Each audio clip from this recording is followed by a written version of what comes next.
Good morning everyone. Welcome to PW only IAS.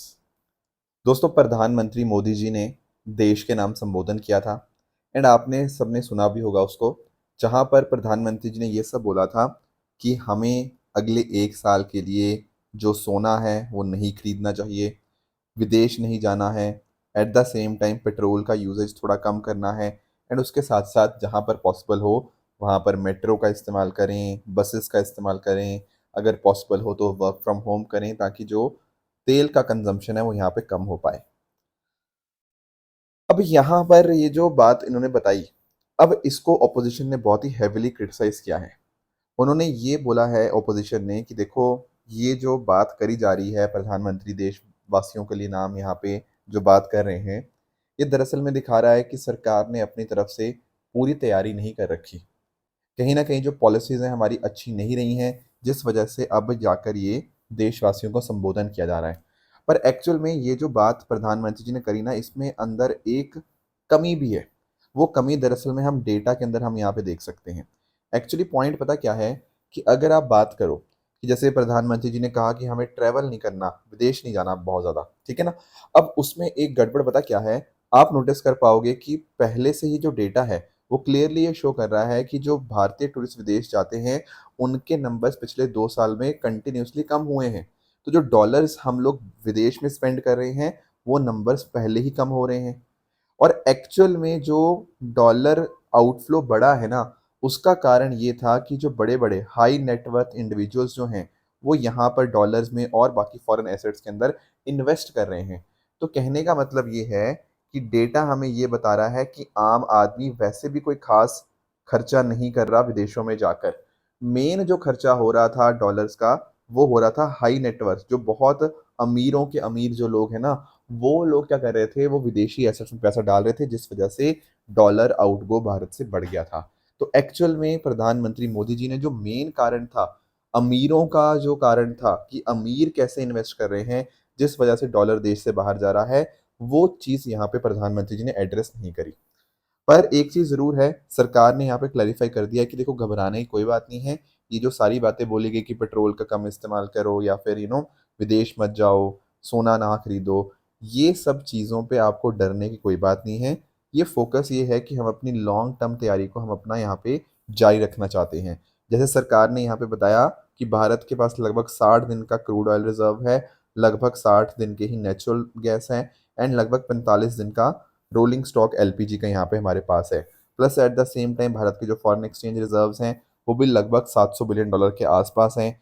तो यहाँ घबराने वाली कोई बात नहीं है एज सच। ये सब जो मेजर्स हमने बताए हैं, ये इसीलिए बताए हैं ताकि लंबे समय के अंदर हम अपने आप को यहाँ पे तैयार कर पाएँ। तो पैनिक बाइंग करने की यहाँ पे कोई ज़रूरत नहीं है, ऐसा यहाँ पे सरकार बोल रही है। आप लोग क्या सोचते हैं दोनों मुद्दों के बारे में, आप ज़रूर ज़रा कमेंट्स में बताइएगा। दोस्तों, डेट है आज की 12 मई 2026 एंड आप सभी का स्वागत है आज के प्रीलिम बूस्टर न्यूज़ डिस्कशन में। दोस्तों, स्टार्ट करने से पहले मैं आप सबको बता दूं कि जो भी बच्चे तैयारी कर रहे हैं, उनके लिए हमारी टीम ने ऑप्शनल बैचेस जो हैं यहाँ पर लॉन्च किए हैं। आप यहाँ पर पिक्चर में देख पा रहे होंगे कि डिफरेंट डिफरेंट ऑप्शनल्स जो हैं हमारी टीम ऑफर करती है, जैसे आपका पीएसआईआर इंग्लिश, ज्योग्राफी इंग्लिश। तो ऐसे काफ़ी सारे ऑप्शनल इंग्लिश में आते हैं, ठीक है। Plus at the same time Hindi माध्यम के अंदर भी कुछ यहाँ पे ऑप्शनल्स हैं, हिंदी लिटरेचर, पीएसआईआर, ज्योग्राफी, है ना, हिस्ट्री, सोशोलॉजी, ये हिंदी माध्यम के अंदर भी अवेलेबल है। दोस्तों, इन सभी बैचेस का लिंक जो है नीचे डिस्क्रिप्शन में दिया हुआ है। Plus at the same time जो भी बच्चे 15 मई तक जो ऑप्शनल परचेज करते हैं, उनको सारे ब्रिज कोर्सेज ऑप्शनल का एक्सेस मिलेगा। यानी जब ब्रिज कोर्स होगा ना, तो सब बच्चों को सारे ऑप्शनल का एक्सेस मिल जाएगा जिन्होंने परचेज किया है। और ब्रिज कोर्स की एंड डेट जो है वो 15 जून है, तो ये बात आप ध्यान में रखिएगा। तो 15 मई से पहले पहले आप एनरोल करते हैं तो आपको सभी ब्रिज कोर्सेज यहाँ पे मिल जाएंगे। बाकी सभी कोर्सेज का जो लिंक है डिस्क्रिप्शन में नीचे दिया ही हुआ है। चलिए स्टार्ट करते हैं।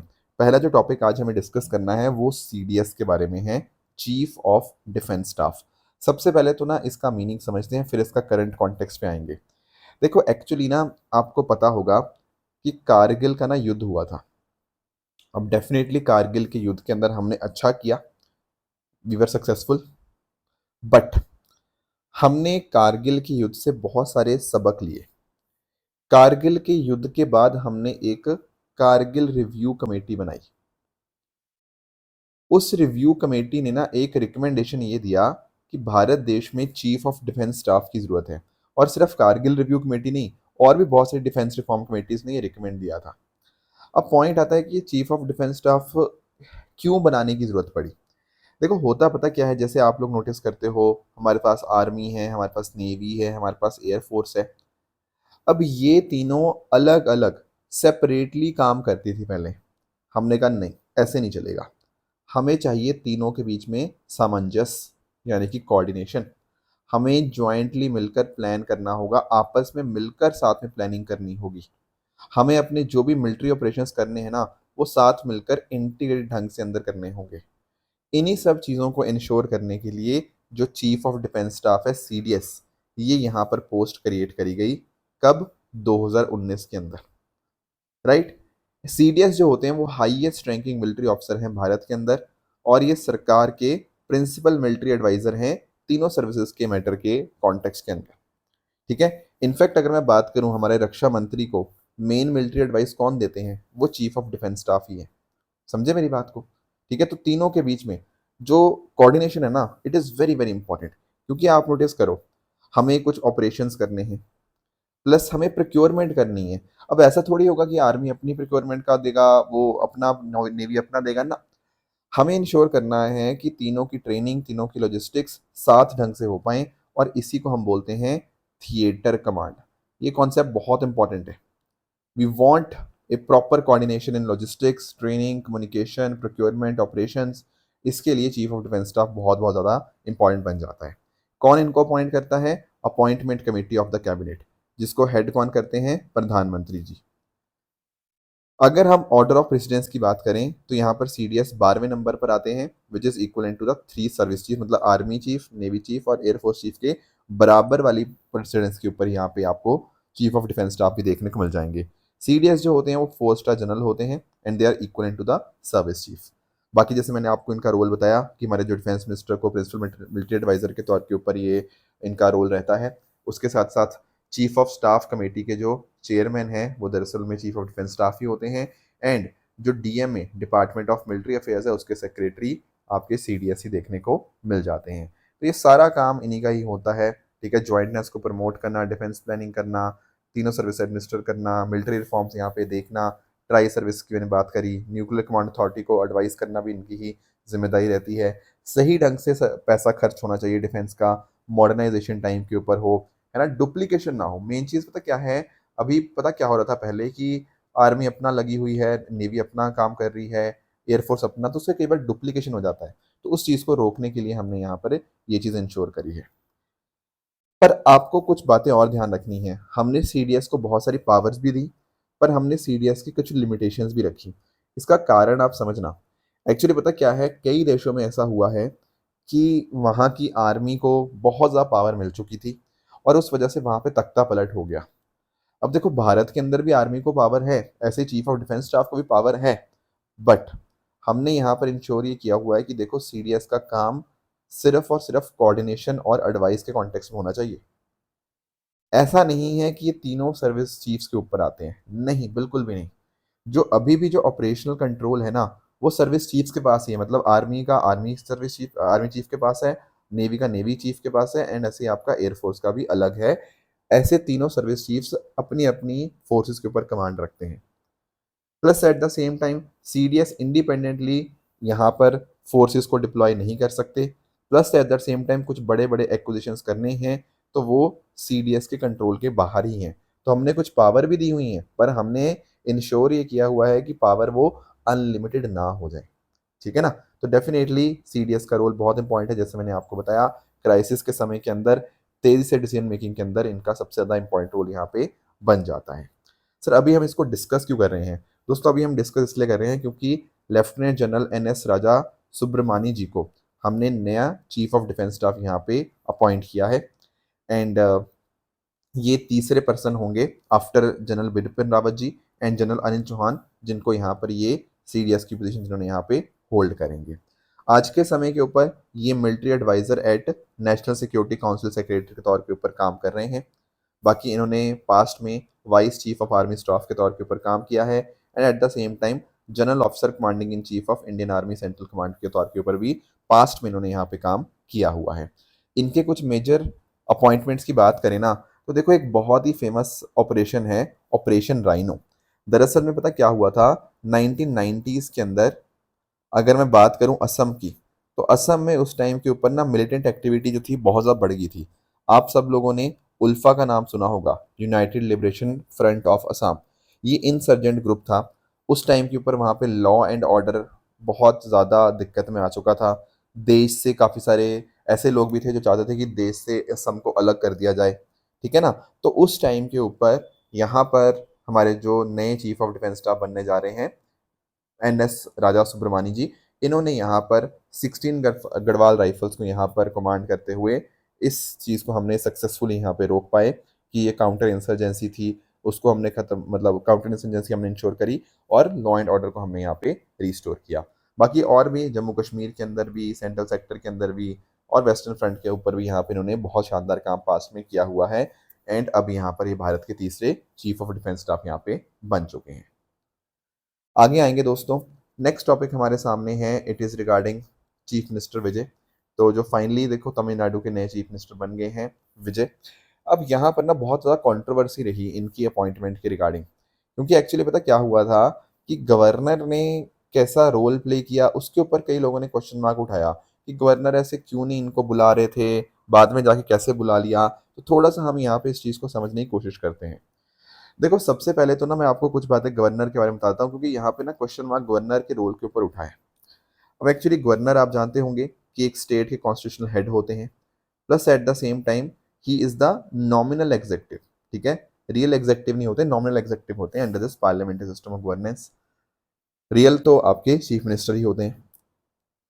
आर्टिकल 153 से 167 जो है ना, ये डील करते हैं गवर्नर के साथ। गवर्नर को अपॉइंट किया जाता है प्रेसिडेंट के द्वारा अंडर आर्टिकल 155। इसके साथ ही साथ गवर्नर बनने के लिए एक पर्सन को भारत का सिटीजन होना चाहिए एंड कम से कम उनकी जो उम्र है वो कम से कम 35 साल तो होनी ही होनी चाहिए। गवर्नर की जो टर्म होती है वो नॉर्मली 5 साल की देखने को मिलती है, but it is to the pleasure of the president. बाकी यूनियन गवर्नमेंट और स्टेट गवर्नमेंट के बीच का जो लिंक होता है ना, बहुत इंपॉर्टेंट कॉन्स्टिट्यूशनल लिंक, वो आपके गवर्नर ही होते हैं। ये सारी बातें लक्ष्मीकांत के अंदर लिखी गई हैं, आई एम श्योर आपने वहाँ पे पढ़ी भी होंगी। बाकी देखो गवर्नर के रोल की बात करें, एक तो उनका एग्जेक्टिव फंक्शन हो गया कि चीफ मिनिस्टर को अपॉइंट करना, बाकी और मिनिस्टर्स को अपॉइंट करना इनकी जिम्मेदारी रहती है।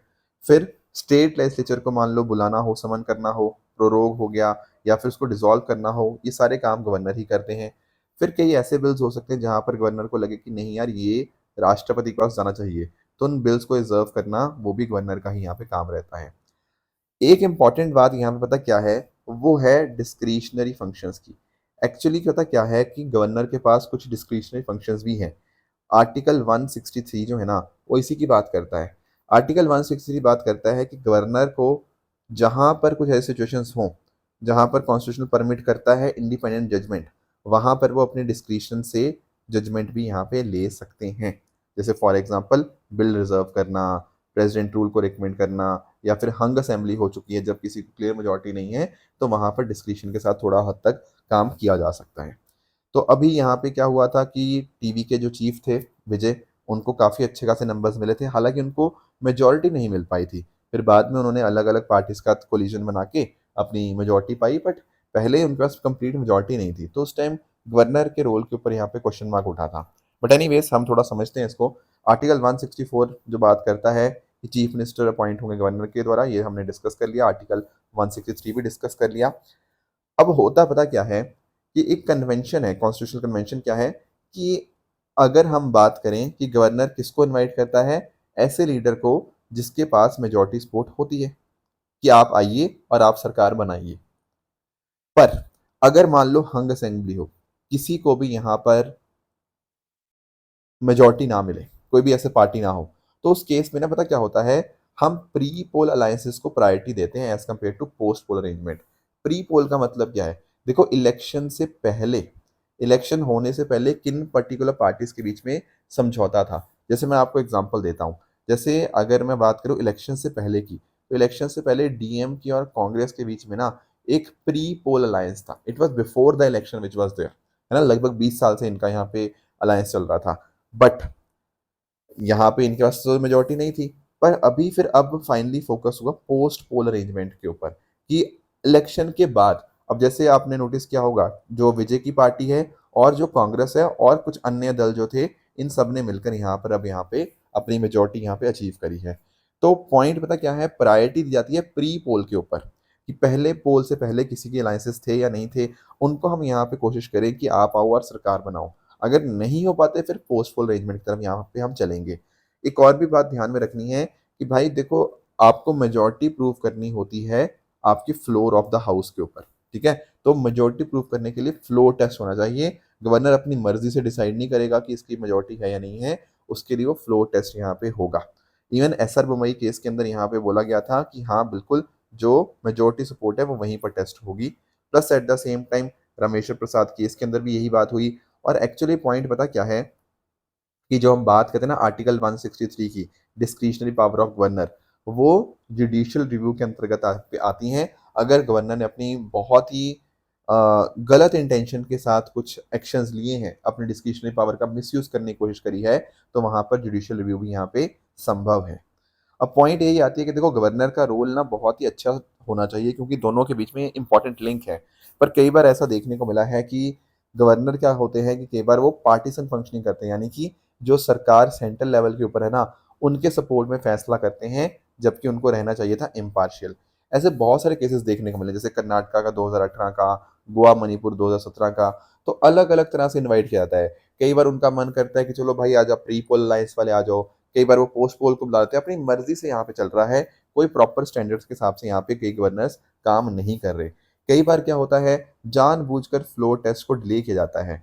आपको बोला देखा ना आपने कि कैसे एसआर बम्बई केस के अंदर बोला गया था कि मेजोरिटी प्रूफ करनी है तो आपको फ्लोर ऑफ द हाउस के ऊपर प्रूफ करनी होगी। तो जानबूझकर कई बार क्या करते हैं, काफी काफी दिन तक फ्लोर टेस्ट अनाउंस ही नहीं करते।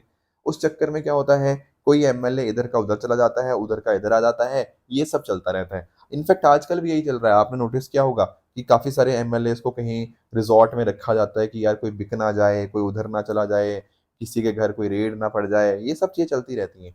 तो वो मिसयूज हो जाता है एक तरह से। Plus at the same time, अगर इस तरह से डिस्क्रिशन होगा, इम्पार्शियल फंक्शनिंग नहीं होगी, तो उससे हमारा जो कॉपरेटिव फेडरलिज्म है वो यहाँ पे कमजोर होता है।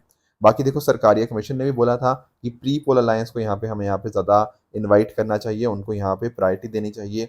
फिर गवर्नर को न्यूट्रल तरह से यहाँ पे काम करना चाहिए, ना कि यूनियन गवर्नमेंट के एजेंट के तौर के ऊपर। इसके अलावा पुंछी कमीशन ने भी बात करी थी। इन्होंने बोला था कि भाई समय के ऊपर जल्दी से जल्दी आपको यहाँ पे फ्लो टेस्ट कराना चाहिए। आपकी जो गवर्नर की डिस्क्रिशन है वो कम से कम होनी चाहिए। फिर 2025 के अंदर जस्टिस कुरियन जोसेफ कमेटी ने भी बोला कि देखो, यहाँ पे हमें इनकी चीज़ों को कोडिफाई करना होगा, अदरवाइज रैंडमली डिस्क्रिप्शन अगर हम इनके पास रहेगी तो उस चक्कर में मिसयूज की यहाँ पे चांसेस बढ़ जाते हैं। तो ये कुछ पॉइंटर्स थे गवर्नर के रिगार्डिंग जो हमें यहाँ पे पता होने चाहिए। आगे आएंगे दोस्तों, नेक्स्ट टॉपिक हमारे सामने है नेशनल पंचायत अवार्ड्स 2025 के रिगार्डिंग। दोस्तों अभी क्या हुआ, मिनिस्ट्री ऑफ पंचायती राज के द्वारा यहाँ पर नेशनल पंचायत अवार्ड 2025 घोषित किए गए। अब इसमें इन्होंने पता क्या बोला, इन्होंने बोला कि देखो, ऐसी पंचायत जो बहुत ही शानदार काम कर रही हैं इस चीज़ के अंदर। देखो एक्चुअली आपको पता है कि हमारे पास ना एसडीजी गोल्स हैं, सस्टेनेबल डेवलपमेंट गोल्स, जो हमें 2030 तक अचीव करने हैं। अब काफ़ी सारे जो गांव हैं, उन्होंने इनके लोकलाइजेशन के अंदर, कि गाँव के अंदर इन चीज़ों को अचीव करने के अंदर बहुत शानदार काम किया है। सारे के सारे 17 नहीं हम देखते हैं, हम यहाँ पे 9 थीम्स देखते हैं एसडीजी गोल्स की। उनके ऊपर जिन्होंने शानदार काम किया है ना, उनको यहाँ पर ये अवार्ड्स मिलते हैं। तो इस बार क्या हुआ, टोटल 42 पंचायत को यहाँ पे सिलेक्ट किया गया, जिसमें कर्नाटका की 6 गाँव थे, आंध्र मतलब ग्राम पंचायत थी, और ऐसे ही आंध्र प्रदेश की भी 5, उड़ीसा की 5। तो ये जो अवार्ड्स थे, ये पंचायत एडवांसमेंट इंडेक्स 2.0 के साथ यहाँ पे लिंक थे, कि हाँ जिनका डेटा अच्छा था, जिन्होंने अच्छा रिजल्ट लेकर आए हैं, उनको यहाँ पर ये अवार्ड्स दिए जाएंगे। ये जो अवार्ड्स होते हैं ना, ये 50 लाख से 5 करोड़ के बीच में होते हैं, अंडर द राष्ट्रीय ग्राम स्वराज अभियान, ठीक है। और इसकी नोडल मिनिस्ट्री तो आपकी मिनिस्ट्री ऑफ पंचायती राज ही है। मैंने आपको अभियान का नाम भी बता दिया। एंड इस तरह से कि लोगों के अंदर हम यहाँ पे फोकस करें कि लोग इन्वॉल्व हो, पार्टिसिपेटरी यहाँ पे हमारा गवर्नेंस अच्छे से यहाँ पे वर्क करे, राइट। अब इसके अंदर ना अलग अलग कैटेगरीज हैं अवार्ड की। देखो कई बच्चे मेरे से पूछते हैं कि सर आप बोलते हो ना मेंस में वैल्यू एडिशन करना है, कैसे करना है। देखो कल को अगर मान लो कोई क्वेश्चन आता है फेडरलिज्म का, मतलब नॉट फेडरलिज्म एज इन, मैं बात कर रहा था डेमोक्रेटिक डिसेंट्रलाइजेशन का, कुछ पंचायत के ऊपर क्वेश्चन आता है, वहां पर करंट अफेयर्स के अंदर आप इन पुरस्कार का यहाँ पे मेंशन कर सकते हो। आप बता सकते हो कर्नाटका ने कैसे अच्छा काम किया है, पंचायत एडवांसमेंट इंडेक्स का आप यहाँ पे मेंशन कर सकते हो। यही तो करंट अफेयर्स हैं जो आपको अपने आंसर्स के अंदर इनकॉर्पोरेट करने हैं। कुछ चीज़ें प्रीलिम्स में काम आ जाएंगी, कुछ हद तक मेंस में काम आ जाएंगी। जैसे फॉर एग्जांपल इस बार के अवार्ड्स की बात करें तो एक मिलता है दीन दयाल उपाध्याय पंचायत सतत विकास पुरस्कार। यहाँ पर उन पर्टिकुलर ग्राम पंचायत को मिलता है जिन्होंने एसडीजी के का लोकलाइजेशन थीम्स के ऊपर अच्छा काम किया है। फिर एक आता है नानाजी देशमुख सर्वोत्तम पंचायत सतत विकास पुरस्कार। यहाँ पर जो पंचायत डिस्ट्रिक्ट पे, ब्लॉक पे, ग्राम पंचायत लेवल पे अच्छा काम करती है उनको अवार्ड दिया जाता है।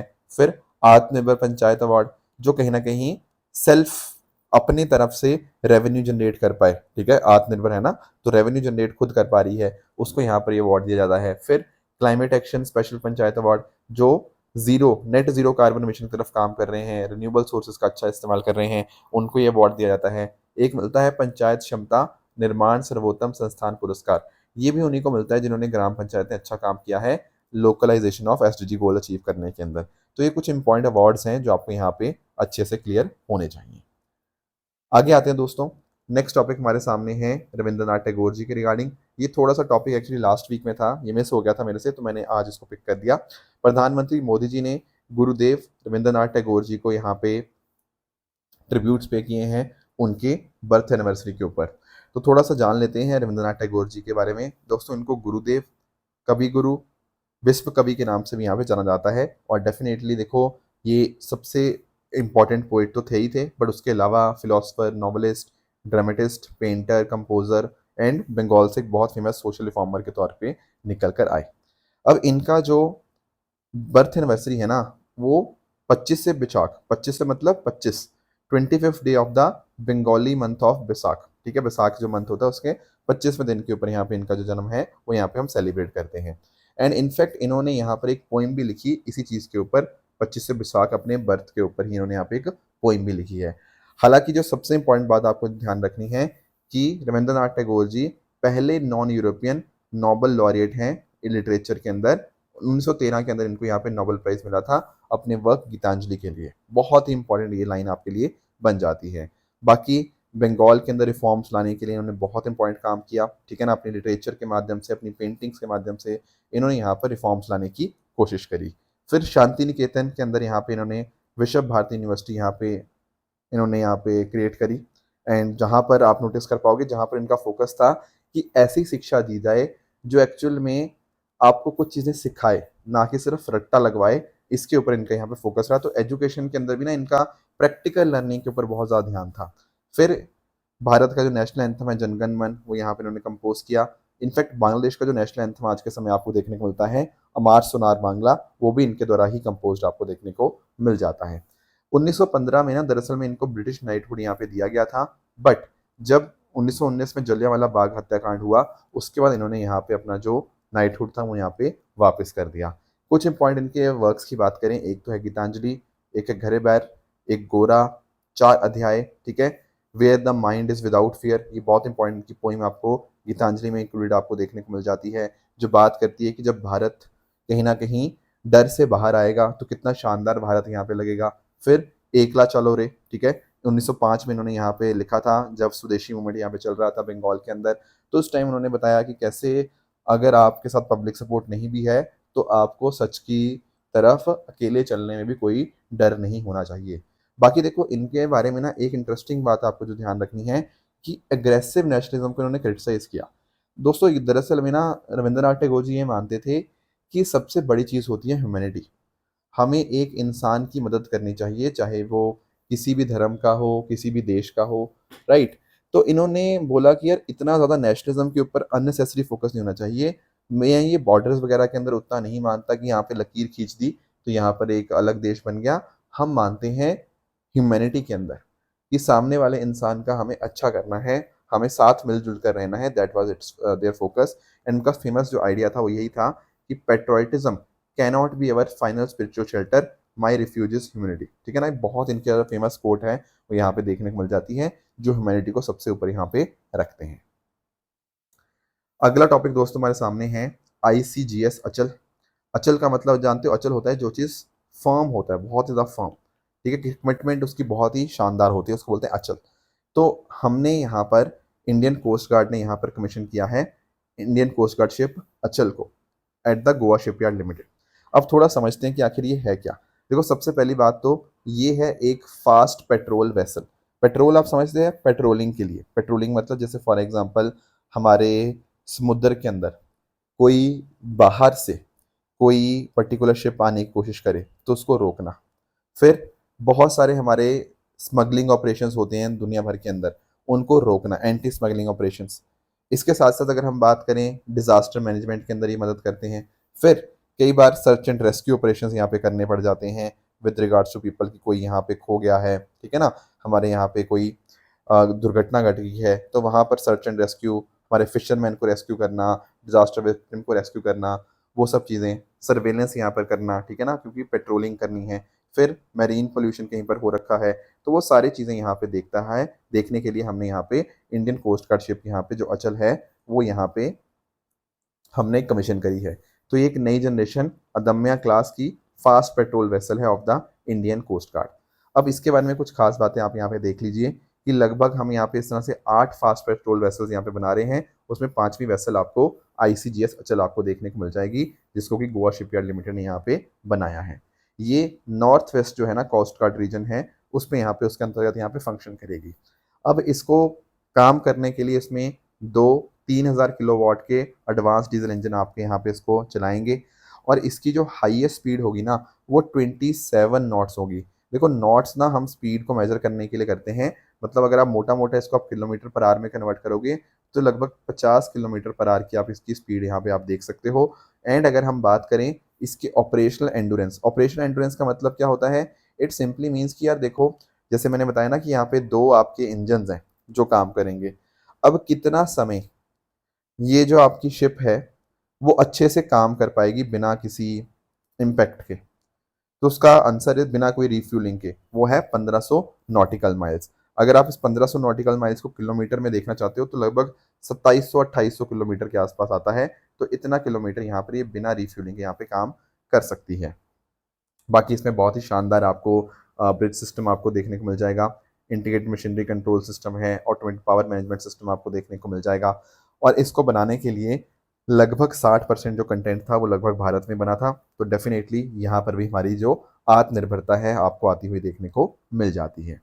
अब रही बात, देखो ये जो शिप है ये इंडियन कोस्ट गार्ड के अंतर्गत काम करेगी। अब काफ़ी सारे लोग ना कंफ्यूज होते रहते हैं इंडियन कोस्ट गार्ड और नेवी के बीच में। देखो, आप समझना इस बात को, जो इंडियन कोस्ट गार्ड है ना वो हमारे लिए एक तरह से लॉ इन्फोर्समेंट के अंतर्गत आती है। बट जो इंडियन नेवी है ना, नेवी वो डिफेंस का पूरा काम करती है, ठीक है ना, समझे मेरे फर्क जो है। तो जैसे इंडियन कोस्ट गार्ड, इसका काम क्या हो जाता है, इसका काम हो जाता है कि जैसे हमारा इंडियन के टेरिटोरियल वाटर्स हैं, कंटिगुअस जोन है, EEZ है हमारा एक्सक्लूसिव इकोनॉमिक जोन, वहाँ पर चीज़ों का ध्यान रखना। बेसिकली जैसे स्मगलिंग हो रही है, पायरेसी हो रही है, इलीगल फिशिंग हो रही है, उनको रोकता है। फिर सर्च एंड रेस्क्यू ऑपरेशन मैंने आपको बताया, कहीं फिशरमैन खो गए हैं उनको रेस्क्यू करना हो गया, कहीं पर ऑयल स्पिलेज हो गया है उसको यहाँ पे रोकना, फिशरमैन की मदद करना, ये सारे काम इंडियन कोस्ट गार्ड के होते हैं। नेवी का काम है कि मान लो युद्ध हो गया है तो उस टाइम के ऊपर भारत को यहाँ पे प्रोटेक्ट करे। समझ रहे हो, तो दोनों का फंक्शन अलग अलग है। तो जो आपका इंडियन कोस्ट गार्ड को 1978 के अंदर बनाया गया था under the ministry of defence, and इस तरह से आप इसको यहाँ पे देख पाओगे कि कैसे इंडियन कोस्ट गार्ड यहाँ पे काम करता है। तो ये कुछ टॉपिक्स थे जो आज हमें डिस्कस करने थे। अब रही बात यहाँ पे ट्रू एंड फॉल्स स्टेटमेंट की, यहाँ आपके सामने कुछ स्टेटमेंट्स हैं, इनको पढ़िएगा, बताएगा इनमें से कौन सा सही है कौन सा गलत है। एंड जो कल मैंने आपको होमवर्क दिया था, एक था सुभाष चंद्र बोस आपदा प्रबंधन पुरस्कार, तो बिल्कुल देखो ये डिजास्टर मैनेजमेंट के कॉन्टेक्स्ट में ही है, जहाँ पे शानदार काम करते हैं उनको ये अवार्ड मिलता है, इंडिविजुअल्स को भी और आपका इंस्टीट्यूशंस को भी। फिर रस्टी स्पॉटेड कैट की बात करें तो इसका IUCN स्टेटस वल्नरेबल नहीं है, बल्कि इसका IUCN स्टेटस है आपका नियर थ्रेटेड, इसलिए जो सेकंड स्टेटमेंट होगा वो अपने आप में इनकरेक्ट बन जाएगा। सोमनाथ मंदिर की बात करें तो ये महाराष्ट्र में नहीं बल्कि आपका गुजरात में है, मैंने डिस्कस किया था, Prabhas Patan on the Saurashtra coast of Gujarat, तो तीसरा भी गलत हुआ। चौथे स्टेटमेंट की बात करें स्कूल मैनेजमेंट कमेटी की, तो यस ये अपने आप में एक स्टैट्यूटरी बॉडी है under right to education act, तो ये स्टेटमेंट अपने आप में करेक्ट हो जाएगा। तो ये थी हमारी आज की डिस्कशन। इसी तरह से आप सब लोग हार्डवर्क करते रहिए। All the very best, thank you so much, जय हिंद।